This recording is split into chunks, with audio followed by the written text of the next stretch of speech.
利士人攻擊以色列人。有個名叫哥利亞嘅巨人，每日早上都叫以色列人同佢決鬥。過嚟啊，同我決鬥啊！哥利亞係一個又高大又兇惡嘅人，佢着住盔甲，攞住劍，仲有盾牌，冇人夠膽同佢決鬥。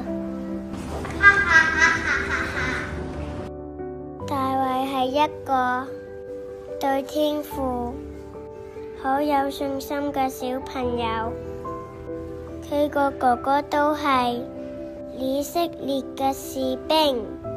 有一日，大衛送嘢食俾哥哥，當佢去到軍營，聽到哥利亞話要決鬥。嚟啊，同我決鬥啊！大衛問士兵：點解冇人保護以色列嘅？但係大衛嘅哥哥好嬲。呢度唔關你事，你返去照顧你啲羊啦。士兵，我哋走。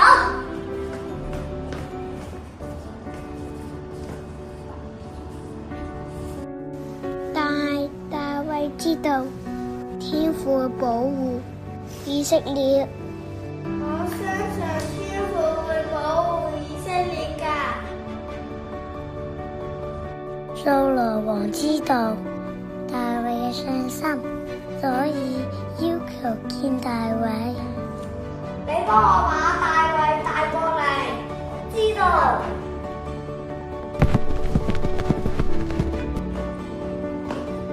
掃羅王，我哋帶咗大衛嚟啦。大衛話俾掃羅王聽，佢唔怕同哥利亞決鬥，因為佢喺度睇緊啲羊嗰時候，殺死咗一隻獅子同紅人。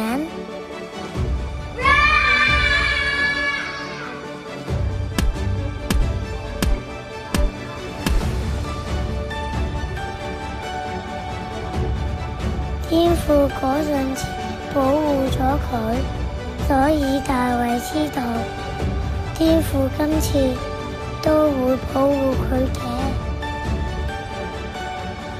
掃羅王將自己嘅盔甲俾大衛着，但係太大件啦，所以大衛除咗件盔甲，佢決定唔着盔甲去戰鬥。大衛先收集咗5粒光滑嘅石仔，放喺個袋入邊。佢攞住投石器同埋牧羊杖去迎戰哥利亞。哥利亞見到大衛就大聲蝦叫，同埋取笑佢，話一個小朋友根本打唔贏佢。你點會打得贏我啊？大衛大聲咁答：天父會保護我㗎。係話佢信賴天父，佢一定會打敗哥利亞，將你天父嘅大衛。大衛衝向哥利亞，用投石器投石出一粒石頭。就咁樣擊中咗哥利亞嘅額頭，哥利亞就跌咗落地啦。天父幫助咗大衛，唔使用刀劍，唔使着盔甲，都可以打敗哥利亞。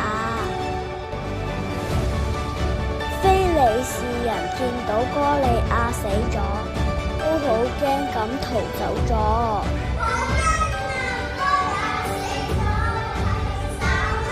可以以色列人打勝仗啦！天父保佑我哋啊！大衛真係好相信我哋嘅天父，而天父都保護咗以色列。嚟緊我哋都會唱一首歌，叫做